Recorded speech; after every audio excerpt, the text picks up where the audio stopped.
Good morning, students. Welcome to distance learning, and today we are going to see the second chapter of your EVS textbook. The chapter name is Super Senses. Okay? पहला बात है sense का मतलब क्या होता है. Okay हम लोग के पास 5 सेंसेस हैं. We can see, taste, hear, smell and feel. ठीक है, तो हम देखते हैं कि कोई एनिमल कैसे कुछ चीज़ को देख सकता है या स्मेल कर सकता है. ठीक है, has this ever happen to you? क्या आपके साथ कभी ऐसा हुआ है? You were eating in the play ground and eagle flew down and took away your roti. आप खाना खा रहे थे, अचानक से एक ईगल उड़ के आई और आपका रोटी लेके चली गई. या फिर ऐसा कभी हुआ है? As you walk softly past a sleeping dog its ears shot up at once. आप एक डॉग के पास से बिना कोई आवाज़ किए शांति से गुजर रहे हैं और जो डॉग है वो सोया हुआ है, लेकिन तब भी उसका एक कान जो है वो थोड़ा उठ जाता है. या फिर ऐसा कभी हुआ है? You drop something sweet on the ground and with in minutes many ends collected around it. आपने कुछ मीठा ज़मीन पे गिराया और थोड़े ही समय में वहाँ पे बहुत सारी चींटियाँ आ गई उस मीठे को खाने के लिए. तो ऐसा क्यों होता है वो हम पढ़ने वाले इस चैप्टर में. ठीक है, animals also have different senses. They can see, hear, taste, smell and feel. Animals के पास भी बहुत अलग अलग सेंसेस होते हैं. वो देख सकते हैं, सुन सकते हैं, टेस्ट कर सकते हैं, स्मेल कर सकते हैं और फील कर सकते हैं. Some animals can see their prey from far away. कुछ एनिमल्स जो हैं वो अपने शिकार को बहुत दूर से ही देख सकते हैं. Some can hear even the faintest sound. और कुछ जो हैं वो बहुत ही धीमी आवाज़ को भी पहचान लेते हैं. Some animals can find their friends by their smell. और कुछ जानवर जो हैं वो अपने दोस्त को उनके स्मेल से पहचान जाते हैं. The animal world is full of examples of amazing senses. और जो एनिमल की ये दुनिया है उसमें अलग अलग सेंसेस है, मतलब पूरा अमेजिंग सेंसेस से भरा पड़ा है. कोई बहुत धीमी आवाज़ को सुन सकता है तो कोई बहुत ही दूर से देख सकता है. मतलब अलग अलग सेंसेस भगवान ने सबको दिए हैं. ठीक है, सो अब हम पढ़ने वाले हैं next. Many years ago, a scientist did many experiments like this. He found out that as the ants move, they leave a smell on the ground. The other ants follow the smell to find the way. तो चींटियाँ जो हैं, एंट जो हैं, वो क्या करती हैं, जब वो जाती हैं तो वो एक स्मेल छोड़ देती हैं. ठीक है, जिसको कि उनके बाकी साथी फॉलो करके उनको फॉलो करते हैं. आपने नोटिस किया होगा कि एंट जो है वो कभी अकेले नहीं घूमती है, हमेशा एक ग्रुप में रहती है. इसलिए एंट को सोशल इंसेक्ट भी कहा जाता है, क्योंकि वो हमेशा ग्रुप में देखी जाती हैं. और जो एंट है वो स्मेल छोड़ती हैं और बाकी साथी जो हों ग्राउंड पे उसकी स्मेल को सूंघते हुए उसके साथ आगे बढ़ते हैं. ठीक है, some male insect can recognise their female by their smell. और कुछ जो मेल इंसेक्ट होते हैं वो अपने फीमेल को उनकी सुगंध से पहचान जाते हैं. जैसे यहाँ पे एक एग्जांपल दिया है, I am a silkworm, I can find my female worm from many kilometres away by her smell. तो ये बोल रहा है कि मैं एक सिल्क वॉर्म हूँ और मैं अपनी फीमेल को बहुत ही दूर से बस उसके स्मेल से पहचान सकता हूँ. ठीक है, अब यहाँ पे एक क्वेश्चन आ रहा है कि have you ever been trouble by mosquitoes. कभी आपको मच्छरों से परेशानी हुआ है? Just think how do they know where you are. तो अब आपके मन में एक क्वेश्चन आता होगा कि आखिर उन लोग को ये पता कैसे चलता है कि हम कहाँ पे हैं, हम कहाँ पे प्रेजेंट हैं. ठीक है, इसका आंसर है mosquitoes can find you by the smell of your body. Mosquito हमें कैसे पहचान सकते हैं? हमारी बॉडी के स्मेल से, यानी कि हमारे शरीर के सुगंध से वो हमें पहचान जाते हैं. They also find you by the smell of the sole of your feet. और वो हमें हमारे फीट के सोल के स्मेल से पहचान जाते हैं, यानी कि हमारा जो तलवा होता है उसके स्मेल से भी हमें पहचान जाते हैं. And the heat of your body. और हमारे बॉडी का जो हीट होता है, हमारे बॉडी का एक टेम्परेचर होता है, उस हीट से भी हमें पहचान जाते हैं. ठीक है, तो मस्किटो हमें 3 तरीके से पहचानते हैं. पहला हमारे बॉडी के स्मेल से, सेकेंड हमारे सोल के स्मेल से, एंड थर्ड हमारे बॉडी के हीट से. ठीक है, नेक्स्ट अब क्वेश्चन आता है, have you seen a dog sniffing here and there. What do you think it is trying to smell? आपने कभी किसी डॉग को इधर उधर कुछ सूंघते हुए देखा होगा, तो आप लोग के मन में क्वेश्चन आता है कि आखिर वो क्या सूंघता रहता है इधर उधर। तो इसका आंसर है dogs mark out their own area on the road. They can make out if another dog has come into their area by the smell of his urine और पॉटी। ठीक है, तो यहाँ पे बोल रहे हैं कि डॉग जो है वो अपने एरिया को मार्क कर लेते हैं अपने यूरिन से। ठीक है, उन लोग का खुद का एक एरिया होता है, और जब कोई वो लोग जो डॉग हैं वो यूरिन को स्मेल करके पता कर लेते हैं कि कोई और डॉग उनके एरिया में आया है या नहीं। ठीक है, नेक्स्ट अब एक क्वेश्चन है कि क्या स्मेल जो है वो सभी के एक जैसा होता है, या किसी के लिए वो बहुत, यहाँ पे इज अ स्मेल गुड और bad for everyone in the same way, और does it depend on how each one feels about it. तो यहाँ पे एक क्वेश्चन है कि क्या स्मेल सबके लिए अच्छा या बुरा होता है, या फिर ये डिपेंड करता है कि हम कैसा फील करते हैं स्मेल के बारे में। जैसे जैस्मिन का स्मेल किसी के लिए वो बहुत ही सुगंधदायी होता है, लेकिन किसी किसी को उतना हार्ड स्मेल से एलर्जी होता है, मे बी उनको छींक होना स्टार्ट हो जाता है। ठीक है, तो हम पे डिपेंड करता है कि क्या स्मेल हमारे लिए अच्छा है या बुरा है। ठीक है, और एक और क्वेश्चन है, how do you feel when you walk near a heap of garbage? Think of the children who spend the whole day picking things from such garbage. आप लोग जब किसी गार्बेज के पास से गुजरते हैं, यानी कि एक कचरे के ढेर के पास से गुजरते हैं, तो वहाँ पे बहुत ही आपको बदबूदार सुगंध आता है। लेकिन उन बच्चों के बारे में सोचिए जो कि वहाँ पे पूरा दिन भर उस गार्बेज में से कुछ ढूंढते रहते हैं ताकि उन्हें कुछ खाने को या कुछ उनसे मिल जाए। ठीक है, तो उन लोग को वो स्मेल कैसा लगता होगा। ठीक है, अब नेक्स्ट टॉपिक है आई। अभी तक हमने पढ़ा था स्मेल के बारे में, यानी कि नोज। अब नेक्स्ट हम लोग पढ़ेंगे आई के बारे में, यानी कि हमारी देखने की शक्ति के बारे में। ठीक है, most of the birds have their eyes on other side of the head. बहुत सारे ऐसी पक्षियां हैं जिनके जो आइज है उनके हेड के अदर साइड में होता है। ठीक है, यानी कि उनका बीच में बीक होगा, चोंच होगा, उसके इधर दोनों साइड में उनके आइज होंगे। Their eyes can focus on two different things at a time. और उनकी जो आँखें हैं वो दो अलग अलग चीज़ों पे एक समय में फोकस कर सकती है। ठीक है, उनकी जो आँख है दो अलग अलग चीज़, यानी कि लेफ़्ट साइड का जो आँख होगा वो अलग चीज़ पे फोकस कर सकता है, और जो राइट साइड का आँख होगा वो अलग चीज़ पे फोकस कर सकता है। ठीक है, यानी कि उनकी जो आँख है एक टाइम पे दो अलग चीज़ों पे फोकस कर सकता है। When they look straight ahead, both their eyes focus on the same object। और जब वो सामने देखते हैं तो उनकी दोनों आंखें एक ही आइटम, यानी कि एक ही चीज़ पे फोकस करती है। You must have seen birds moving their neck very often. Do you know why? आपने देखा होगा कि जो बर्ड्स होते हैं वो अपने गर्दन को बहुत बार इधर उधर घुमाती रहती हैं। आपको पता है वो ऐसा क्यों करती हैं? क्योंकि in most of the birds eyes are fixed and can not move. बहुत सारी ऐसा होता है कि उनका जो आई है वो फिक्स्ड होता है और वो उसे मूव नहीं कर सकते हैं कि लेफ़्ट देखना है तो अपने लेफ़्ट ऐसे आई को मूव करें, तो इसलिए उनको क्या करना होता है, so birds have to turn their heads to see around. इसलिए बर्ड्स को अपने आइज को इधर या अपने नेक को करना होता है ताकि वो देख सके कि क्या हो रहा है आसपास। ठीक है, क्योंकि उनके आइज जो है वो फिक्स्ड होते हैं। Okay, next, some birds like kites, eagles, vultures can see 4 times as far as we can।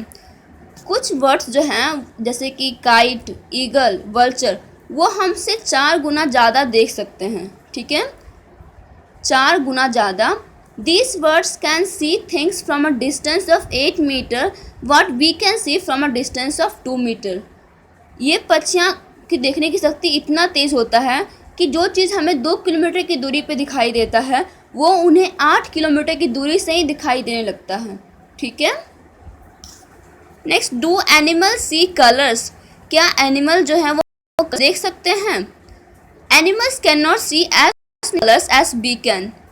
ठीक है, एनिमल्स जो हैं वो ज़्यादा कलर नहीं, जितना कलर हमारी आंखें देख सकती हैं उतना एक एनिमल की आंख नहीं देख सकती हैं। ठीक है, it is believe that animals that are awake in the day time can see some colours. यह सब माना जाता है कि जो एनिमल जो कि सुबह के टाइम में जागते हैं वो लोग थोड़ा बहुत कलर देख सकते हैं, लेकिन those animals that are awake at night can see things only in black and white colours. लेकिन वैसे एनिमल्स जो कि रात को जागते हैं वो सिर्फ 2 ही कलर देख सकते हैं, ब्लैक एंड वाइट। मतलब उनको सभी कुछ बस ब्लैक एंड वाइट में ही दिखाई देगा। ठीक है, अब नेक्स्ट टॉपिक हमारा है ईयर। अभी तक हमने 3 चीज़ पढ़ लिया, देन सी, और अब हम पढ़ेंगे ईयर। ठीक है, कि हमारी कान कितनी सुन सकती है। ठीक है, नेक्स्ट साउंड सेंस मैसेजेस। आप लोग एक्टिविटी करना है, sit near a desk, tap the desk once with your hand. आपको एक डेस्क के पास बैठना है और उस डेस्क में अपने हैंड से टैप करना है। ठीक है, लिसन केयरफुली, फिर उसे सुनना है। Now put your ear on the desk as shown in the picture and tap on the desk once again with your hand. Listen again. अब आपको क्या करना है, अपने कान को डेस्क पे लगाना है और फिर टैप करना है और सुनना है। तो क्या इन दोनों चीज़ों में, यानी कि एक बार आप अपने कान को बिना लगाए ऐसे ही टैप कर रहे हैं तब सुनाई दे रहा है, और दूसरी बार में आपको अपने कान डेस्क पे लगा के सुनना है तब सुनाई दे रहा है, दोनों में डिफरेंस क्या है ये आपको बताना है। ठीक है, this is how snakes hear, they do not have external ears which you can see, they only feel the vibration on the ground। जो स्नेक है उनके पास एक्सटर्नल ईयर नहीं होता, यानी कि हमारी तरह उनके पास कान नहीं होता है जो हम देख सकते हैं। वो सिर्फ क्या करते हैं, वाइब्रेशन को, जो वाइब्रेशन होता है बस उसको फील करते हैं ग्राउंड पे। ठीक है, नेक्स्ट पढ़ते हैं साउंड सेंड मैसेजेस। कैसे जो एनिमल्स हैं वो साउंड के थ्रू मैसेजेस भेजा करते हैं। ठीक है, तो पहला है, high up on a tree, a langur warns other of danger like a tiger or leopard. The langur does this by making a special warning call। देखो, बहुत ऊंचाई पेड़ पे अगर एक लंगूर बैठा है तो अपने बाकी साथियों के एक डेंजर, यानी कि कोई टाइगर या कोई लेपर्ड आ रहा है तो ये डेंजर है उनके लिए, तो इसको इन्फॉर्म करता है अपने बाकी साथियों को एक वार्निंग कॉल देके। ठीक है, उनको अलर्ट कर देता है कि कोई शिकारी यहाँ पे आ रहा है। Birds also give alarm calls to warn about the danger. और जो वर्ड्स होती हैं वो लोग भी एक अपना कॉल देती है अपने साथियों को अलर्ट करने के लिए कि कुछ खतरा उनके आसपास है। Some birds even have different sounds for different kinds of dangers. और कुछ पक्षियों के लिए पास तो अलग अलग चीज़ों के अलग अलग डेंजर, खतरा के लिए अलग अलग साउंड्स होते हैं। ठीक है, for example there is a different warning call if the enemy is coming from the sky और if the enemy is on the ground. जैसे कि अगर कोई जानवर ऊपर से उन पर हमला करने वाला है तो उन लोगों के पास अलग साउंड होता है जिससे लोग समझते अच्छा कोई ऊपर से हमला करने वाला है, मतलब है बचना होगा, ऊपर से आने वाला कोई डेंजर है। ठीक है, और अगर कोई नीचे से हमला करने वाला है तो उसके लिए भी अलग साउंड होता है। ठीक है, fishes give alarm call by electric signals. और जो फिश हैं यानी कि जो मछलियाँ हैं वो अपना जो अलर्ट सिग्नल देती हैं, जो अलार्म कॉल देती हैं, वो इलेक्ट्रिकल सिग्नल्स के थ्रू देती हैं। Some animals start behaving in a different way when an earthquake और storm is about to come. और कुछ जानवर जो हैं वो बहुत ही अजीब तरह से बर्ताव करने लगते हैं अगर कुछ बहुत बड़ा कोई अर्थक्वेक, कोई भूकंप या कोई सुनामी आने वाली होती है तो वो लोग अजीब तरह से बिहेव करने लगते हैं। People who live in forest and can observe such behavior of animals come to know of the danger। और वैसे लोग जो कि इन जानवरों को जानते हैं, इनके व्यवहार, इनके बिहेवियर को जानते हैं, वो समझ जाते हैं उस डेंजर के बारे में। जैसे यहाँ पे एक एग्जांपल दिया है, इन December 2004 few tribes that live in the forest of the Andaman Island noticed the animals behaving in a different manner। 2004 दिसंबर में कुछ ट्राइब्स यानी कि कुछ आदिवासी जो कि अंडमान आइलैंड के जंगल में रहते थे, उन्होंने देखा कि वहाँ के जो जानवर हैं वो अजीब तरह से बिहेव कर रहे हैं। दे गेस सम डेंजर। और इन्होंने ये गेस कर लिया कि कुछ खतरा है आसपास। So they moved away to a safer part of the island. और वो सब एक सुरक्षित जगह पे चले गए, आइलैंड के सुरक्षित जगह पे चले गए। Soon after the island were hit by the tsunami but these people were saved. और कुछ ही समय बाद उस आइलैंड में एक बहुत भयंकर सुनामी आ गया, लेकिन ये सब लोग बच गए। क्यों बच गए? क्योंकि इन्होंने उन जानवरों के बिहेवियर को नोटिस किया और उनसे पता चला कि यहाँ पे कुछ डेंजर आने वाला है, और ये लोग पहले ही वहाँ से मूव कर गए एक सेफर प्लेस, एक सुरक्षित जगह पे। ठीक है, dolphins also make different sounds to give messages to each other. Dolphin जो है वो भी अलग तरह का साउंड बनाती है अपने दोस्तों को अलर्ट करने के लिए। Scientist believe that many animals have a special language of their own. और साइंटिस्ट का ऐसा मानना है कि बहुत सारे जानवर का अपना खुद का लैंग्वेज होता है जो कि हम शायद हम समझ नहीं सकते, लेकिन वो लोग अपने खुद के लैंग्वेज से बातें करते हैं। ठीक है, अब नेक्स्ट आते हैं sleeping baking. Some animals go into long deep sleep in certain season, then they are not seen for many months. ठीक है, बहुत सारे ऐसे जानवर होते हैं जो कि बहुत लंबी समय के लिए सोने के लिए चले जाते हैं और तब हम उनको देख नहीं सकते हैं। ठीक है, जैसे कि have you notice that during the cold season you can not see any lizard in the house, where do you think they have gone. जैसे आपने नोटिस किया होगा कि ठंड के समय में आपके घर में एक भी छिपकली नहीं होगी, तो आप सोचिए उस टाइम वो सब कहाँ चली जाती हैं। एक्चुअली उस टाइम वो लोग सोने चले जाते हैं और ये लोग फिर गर्मी के मौसम में बाहर निकलते हैं। ठीक है, और फिर एक और जानवर है स्लोथ, जिसके बारे में पढ़ने वाले हैं। स्लोथ बहुत ही लेजी एनिमल है और बहुत ही स्लो चलने वाला एक एनिमल है। ठीक है, it looks like a bear but is not. Sloth जो है एक भालू की तरह दिखता है लेकिन एक भालू नहीं है। It is a sloth. It spends almost 17 hours a day sleeping while hanging upside down on a tree branch. और ये जो है अपने दिन भर में 17 घंटे सोता है और अपसाइड डाउन यानी कि उल्टा होकर रहता है, एक ब्रांच में ये उल्टा होकर बैठता है। The sloth eats the leaves of the same tree on which it lives. और ये अपने जिस पेड़ पे रहता है उसी पेड़ के पत्ते को खाता है। It hardly needs anything else. और इसे बहुत ही कम चीज़ों की ज़रूरत होती है। When it has eaten enough leaves from that tree it moves to the nearby tree. और जब वो उस पेड़ के सारे पत्ते को खा जाता है तब वो कोई दूसरे पे यानी कि नेक्स्ट ट्री, उसके बगल में जो ट्री होता है उस पर चला जाता है। Sloth live for about 40 years. और जो स्लोथ है वो 40 साल के लिए जीते हैं।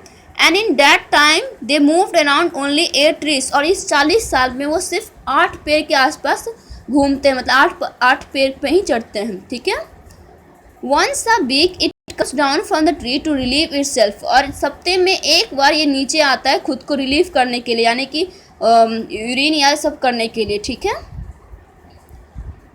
Time for which sloth is awake. Sloth जो है अपना 1 क्वार्टर जागता है अपने 24 घंटे में और बाकी 3 क्वार्टर जो है वो सोता है। ठीक है, नेक्स्ट यहाँ पे दिया है कि काऊ कितना देर सोता है। और काऊ कितने देर सोते हैं, वो दिन के 2 घंटे तक सोते हैं। ठीक है, दिन के 4 घंटे तक सोते हैं और बाकी टाइम जागते हैं। एक पाइथन जो है वो भी स्लोथ की तरह ही है, वो भी 3 क्वार्टर तक सोते हैं और 1 क्वार्टर जागते हैं। जिराफ जो है वो बस 2 आवर तक सोते हैं और बाकी टाइम जागे रहते हैं। और एक कैट जो है वो आधा दिन सोता है आधा दिन जागता है। ठीक है, अब नेक्स्ट हम पढ़ते हैं टाइगर के बारे में, बहुत इंपॉर्टेंट है ये। A tiger can see 6 times better at night than most of us. एक टाइगर जो है वो हमसे 6 गुना ज़्यादा अच्छे से देख सकता है रात के समय में।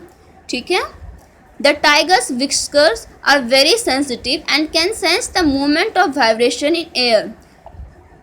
टाइगर के जो विस्कर्स है यानी कि उसकी जो मूछें होती हैं वाइट कलर का दिखता होगा उनके नाक के पास, स्नॉट के पास, वो इतना सेंसिटिव होता है कि वो हवा में भी मूवमेंट यानी कि जो वाइब्रेशन होता है उसको पहचान सकता है।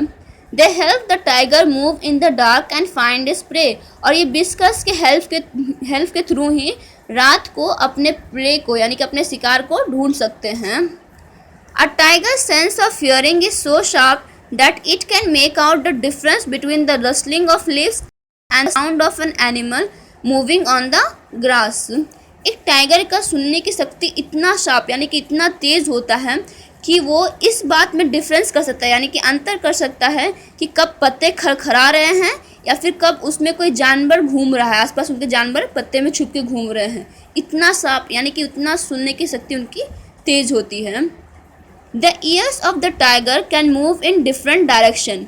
और जो टाइगर का जो कान होते हैं वो अलग अलग डायरेक्शन में मूव कर सकते हैं। ठीक है, and this helps to catch the sound from all around. और ये उनकी मदद करती हैं ताकि हर जिस डायरेक्शन साउंड आ रहा है वो उसको और क्लियरली से सुन सकते हैं। Each tiger has its own area which में कवर सेवरल किलोमीटर्स। और हर टाइगर का अपना एक एरिया होता है जो कि कुछ किलोमीटर की हो सकता है। Tigers mark the area with the urine, और जो टाइगर हैं वो अपने यूरिन से अपने एरिया को मार्क कर लेते हैं।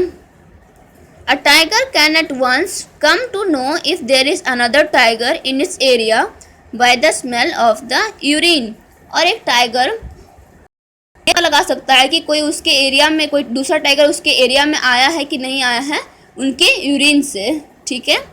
A tiger will avoid going into another tiger area, लेकिन एक टाइगर जो है वो दूसरे टाइगर के एरिया में जाने से बचता है। Tigers make different sounds for different purpose, tiger जो है वो अलग चीज़ों के लिए अलग साउंड बनाता है। जैसे when it is angry or to call out to a tigress, it can also roar or snarl, वो दहाड़ भी सकता है और गुर्रा भी सकता है। Its roar can be heard up to 3 kilometres away, और उसका जो दहाड़ है वो 3 किलोमीटर की दूरी से सुनाई दे सकता है, ठीक है। The tiger is one of the most alert animals and 8 today tigers are in danger, जो टाइगर है वो सबसे अलर्ट मतलब सबसे सावधान रहने वाला जानवर है, लेकिन आज वो बहुत ही खतरे में है। क्यों खतरे में है? Do you know that today many animals are killed and their parts are sold, क्या आप ये जानते हैं कि आज भी बहुत सारे जानवर जो हैं वो मारे जाते हैं और उनके अलग अलग पार्ट्स को हम लोग बेचते हैं। Elephants are killed for their tusks, elephant जो हैं वो अपने दांत के लिए, यानी कि उनके दांत के लिए हम लोग उनको मारते हैं और उनके दांत को तोड़ते हैं, उसको तोड़कर बेच देते हैं, ठीक है। राइनासोर्स हॉर्न, और जो राइनासोर्स होते हैं उनके हॉर्न हॉर्न होता है, वो हॉर्न बहुत ही मतलब उसको, उससे हम कैंसर को ठीक कर सकते हैं, उसके लिए उसको मार दिया जाता है। क्रोकोडाइल स्किन, और जो टाइगर, क्रोकोडाइल और स्नेक हैं उनके चमड़े के लिए हम, यानी कि उनके स्किन के लिए हम उनको मारते हैं। मक्स deer are killed just to make a little scent from इस मक्स, और जो मक्स डियर होते हैं कस्तूरी हिरन जो कि बहुत ही सुंदर सुगंध देते हैं, उनको हम लोग मारते हैं ताकि थोड़ा सा सेंट बना सके उनके मक्स के, ठीक है। People who kill animals are called hunters and poachers, और वैसे लोग जो कि जानवरों को मारते हैं उनको हम लोग हंटर्स या पोचर्स कहते हैं, यानी कि हंटर या शिकारी कहते हैं, ठीक है। The number of tigers and many other animals in our country is reducing, हमारे कंट्री में टाइगर और बहुत सारे जानवरों का जो संख्या है वो कम होते जा रहा है। There is a danger that some of them will soon disappear, और ये खतरा है कि जल्दी इनमें से कुछ जो हैं वो डिसअपेयर यानी कि गायब हो जाएंगे। To protect the animals our government has made some forest as protected areas, अब इन जानवरों को बचाने के लिए हमारी सरकार ने कुछ एरिया यानी कि कुछ जंगल को प्रोटेक्टेड एरिया बना दिया है, मतलब उसको रक्षा किया है, उसकी सुरक्षा किया है। Some of them are Jim Corbett national park in Uttarakhand, उनमें से कुछ हैं जिम कॉर्बेट नेशनल पार्क जो कि उत्तराखंड में है, and Ghana in Bharatpur district Rajasthan, और घाना जो कि भरतपुर डिस्ट्रिक्ट यानी कि भरतपुर में है राजस्थान में। In this areas nobody can hunt animals or destroy the jungle, और इन एरियाज में यानी कि प्रोटेक्टेड एरियाज में कोई जानवरों को मार नहीं सकता है और ना ही उस जंगल को डिस्ट्रॉय कर सकता है, ठीक है। तो ये चैप्टर कंप्लीट हो गया। आई होप आप लोग को चैप्टर समझ में आया होगा। Thank you class.